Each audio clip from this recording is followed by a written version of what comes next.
நம்மள நிறைய பேர் நம்மளுடைய பிரச்சனைகளுக்காக அரசாங்க அலுவலகத்துக்கு போய் காத்து கிடந்து டயர்ட் ஆகி படுத்தே கிடந்தாலும் சரி நம்ம பிரச்சனை மட்டும் முடிவுக்கே வராது. ஆனா சிலர்லாம் பாத்தீங்கன்னா அவங்களுடைய பிரச்சனைக்காக அரசாங்க அலுவலகத்துக்குள்ள போகும்போது அவங்க ஆபீஸுக்குள்ள போறதும் தெரியாது, வெளியில வாரதும் தெரியாது. ஆனா அவங்க பிரச்சனை மட்டும் கரெக்டா முடிஞ்சிடும். இப்போ இந்த வீடியோல உங்களுக்கு ஒரு பிரச்சனைன்னு நீங்க அரசாங்க அலுவலகத்துக்கு போகும்போது நீங்க என்னென்ன வழிமுறைகள்லாம் பின்பற்றினீங்கன்னா உங்களுடைய வேலை சீக்கிரமா முடியும் அப்படிங்கறத நம்ம இந்த வீடியோல பாத்துடலாம். அதுக்கு ஃபர்ஸ்ட் உங்களுக்கு பிரச்சனை வந்த உடனே நீங்க உடனடியா கண்டிப்பா அரசாங்க அலுவலகத்துக்கு போக கூடாது. அதுக்கு முன்னாடி நீங்க வீட்ல உட்கார்ந்து உங்களுக்கு வந்திருக்கிற பிரச்சனை அரசாங்கத்தோட எந்த துறை சம்பந்தப்பட்ட பிரச்சனை அப்படிங்கறத நீங்க முதல்ல கண்டுபிடிக்கணும். உங்களுக்கு வந்திருக்கிற பிரச்சனை எந்த துறை சம்பந்தப்பட்டது அப்படிங்கிறது உங்களுக்கு தெரியலனா உங்க ஊர்லயே அரசாங்க துறைகளை பற்றி கொஞ்சம் விவரம் தெரிஞ்சவங்க சிலர் இருப்பாங்க. அவங்க கிட்ட நீங்க விவரத்தை கேட்டு தெரிஞ்சுக்கிடலாம். சிலருக்குலாம் பாத்தீங்கன்னா பிரச்சனை பத்திரப்பதிவு துறையில இருக்கும். ஆனா அவங்க வருவாய்த்துறை அதாவது ரெவென்யூ டிபார்ட்மெண்ட்டுக்கு போய் காத்து கிடப்பாங்க. இது எப்படி இருக்குன்னா நமக்கு கால்ல வந்த புண்ணுக்கு நம்ம அந்த புண்ணு மேல மருந்து தடவாம புண்ணே இல்லாத கைக்கு மருந்து தடவுறதுக்கு சமம். நீங்க எத்தனை கிலோ களிம்ப வாங்கி உங்க கையில தடவுனாலும் கண்டிப்பா கால்ல இருக்கிற உங்க புண்ணு சரியாகாது. அடுத்ததா உங்க புண்ணை அதாவது உங்க பிரச்சனையை சரி செய்யக்கூடிய அந்த துறையை சார்ந்த அலுவலகம் உங்களுக்கு அருகாமையில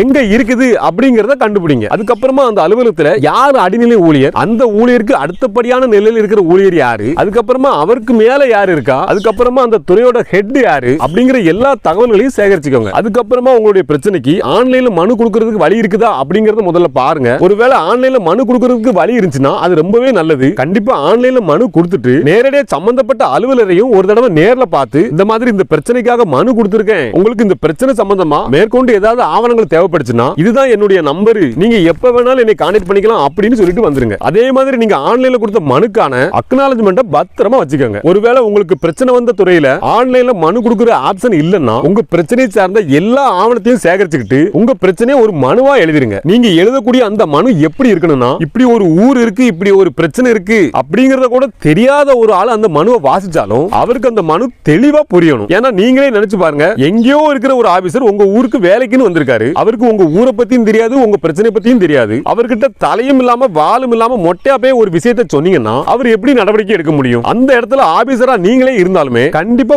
உங்களாலே ஒண்ணுமே பண்ண முடியாது. அதே மாதிரி நீங்க மனுவை கொடுக்கும்போது நீங்க மனு கொடுத்த அதிகாரி கிட்ட இருந்து மனுவை பெற்றுக்கொண்டேன் அப்படிங்கிற ரசீதை கண்டிப்பா வாங்கிருங்க. அதே மாதிரி நீங்க மனுவை கொடுக்கும்போது அந்த துறையில யார் உயர் பதவியில் இருக்காங்களோ அவங்க கிட்ட கண்டிப்பா கொடுக்காதீங்க. அதுக்கு பதிலா அந்த துறையில யார் அந்த மனுவை வாங்குறதுக்கு தகுதி உள்ள அடிநிலை ஊழியர் அப்படிங்கறத தெரிஞ்சுக்கிட்டு அவர்கிட்ட முதல்ல மனுவை கொடுங்க. அதுக்கப்புறம் மனுவை கொடுத்ததுக்கு அப்புறம் அவர் அந்த பிரச்சனையை சரி செய்வதற்கு அவருக்கு கால அவகாசம் கண்டிப்பா கொடுங்க. ஒருவேளை நீங்க கால அவகாசம் கொடுத்துமே அவர் நீங்க கொடுத்த அந்த மனுவுக்கான தீர்வை கொடுக்காத பட்சத்துல ஒரு முறைக்கு 2 முறை நீங்க அவருக்கு ஞாபகப்படுத்துங்க. நீங்க அவருக்கு ஞாபகப்படுத்தியும் அவர் அந்த மனுவுக்கு தீர்வு கொடுக்காத பட்சத்துல அந்த அதிகாரியை நேர்ல சந்திச்சு, சார் நான் மனுவை கொடுத்து இவ்வளவு நாள் ஆச்சு, இன்னுமே நீங்க அந்த மனுவுக்கு பதில் சொல்லல, சீக்கிரமா பதில சொல்லுங்க. அப்படி இல்லாத பட்சத்துல உங்களுடைய மேலதிகாரிக்கு நான் இதே மனுவை கொடுப்பேன் அப்படின்னு அந்த மேல அதிகாரியோட பெயரை சொல்லி சொல்லுங்க. ஒருவேளை நீங்க இந்த மாதிரி சொல்லியுமே உங்களுக்கு சரியான பதில் கிடைக்காத பட்சத்துல அந்த உயர் அதிகாரி கிட்ட நீங்க மனுவை கொடுக்கும்போது இந்த மாதிரி அவருக்கு கீழே உள்ள அதிகாரி கிட்ட மனு கொடுத்ததையும் அதுக்கான ஆதாரத்தையும் இணைச்சு மறுபடியும் மனுவை கொடுத்துட்டு